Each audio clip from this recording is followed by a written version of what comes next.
What up gamers, I'm Sir Mav and welcome back to another weekly update of Anthem where I present to you the latest info discussed on Twitter from the dev team. Apologies for missing last week, but I'm back now and I'm going to recap a couple important pieces of info that came in the previous week regarding level gating. This week we got some insight over the Storm user's interface for its ultimate ability, some discussion around playing with friends, and we also got a sense of Mark's humor this past week as we normally do on Twitter. Let's dive in. Alright, so first up is over the new leveling system in Anthem that will allow you to unlock the other 3 javelins after the ranger. This all came up after Jason on Twitter asked if you had to do a mission to unlock your javelin.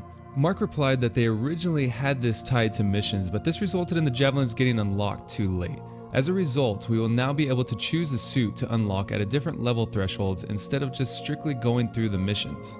So after this tweet, a lot of questions were raised and more clarifying tweets from Mark came about.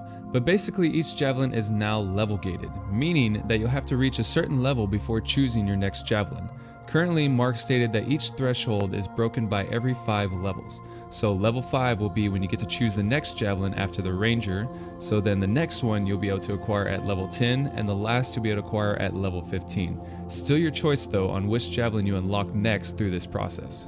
The still lingering question left unanswered is whether or not we will still do a mission to unlock our javelins or we will simply go to Fort Tarsus and just grab them somehow. I would predict, knowing BioWare and how conscious they are of telling stories, that unlocking these javelins is still tied into missions somehow. I would think once you reach say level 5 that 3 missions unlock and we have a choice of which route we want to partake in acquiring our next javelin of choice. But like I said, nothing has been confirmed yet, so likely we'll just have to wait till the demo or even possibly a beta till we get to see which route the devs have taken on this. Last one I wanted to cover from the previous week was regarding the Forge. In case anyone missed it, the Forge, located in both Fort Tarsus and your Strider, will be the location in which you can customize and switch out your javelins. Alright, so now back up to date with these past week's info. Again, Anthem will likely have a full windowed option for the PC users out there, and ultra-wide support should be available as the cinematic scenes will have cinematic overlays with them. Again, you will only acquire loot for the javelins you have unlocked. For instance, if you have the Storm equipped, but you also have the Ranger, then you acquire loot drops for the Storm and Ranger with a bias towards the Storm since it's currently the javelin that you have equipped. No loot will drop for the Colossus and Interceptor as they have not been unlocked yet. This question was regarding the footage shown in recent gameplay footage where the Ranger was dodging through laser beam-like obstacles.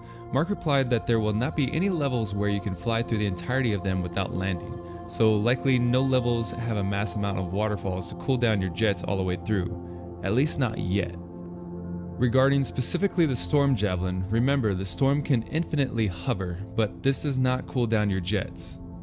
Again, for those of you looking to play Anthem at launch in February, you will need a PS Plus or Xbox Live account and internet to play Anthem. These are live dedicated servers where the Anthem team can change the world as they wish, so in order to experience that, you'll need to be connected.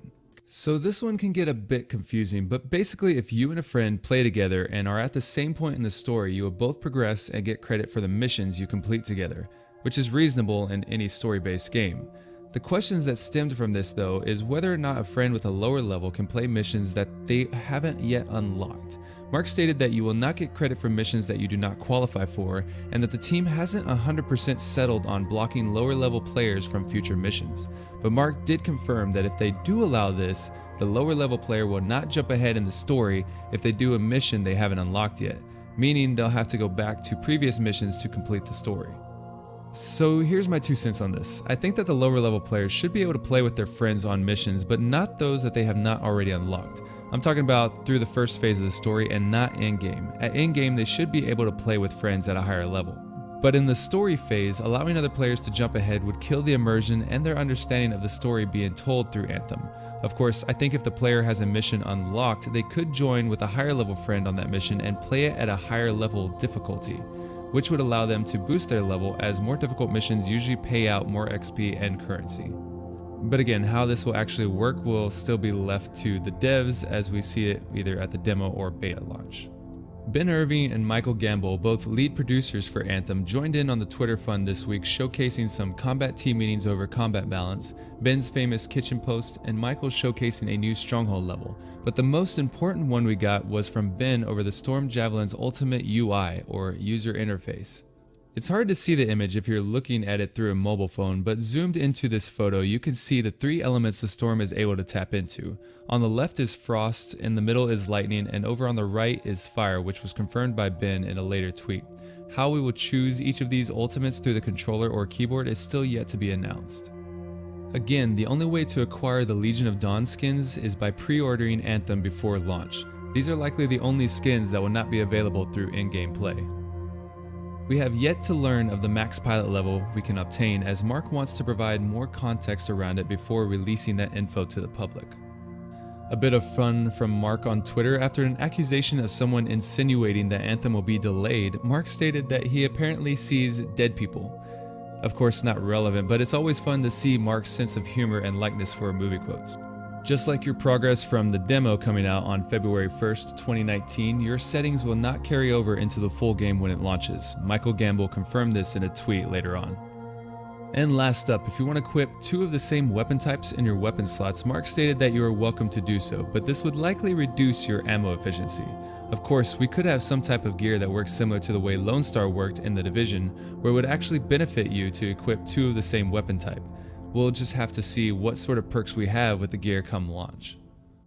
And there you have it, gamers. Thanks for tuning in to this week's update for Anthem. As usual, I've posted the link down in the Reddit post in the description box below in case you want to view the Twitter links for yourself. Keep it locked here at iGame for all the latest updates on Anthem before and after launch. Don't forget, there is currently a giveaway on the channel where I will be giving away a copy of Red Dead Redemption 2 to one lucky winner in the US. Click the card above or the link down in the description box below. Good luck to all of you that have already entered into the contest. If you enjoyed this video, then give it a like and tap fire the subscribe button for future updates on Anthem. Talk to you next time, gamers. This is Sir Mav, signing off.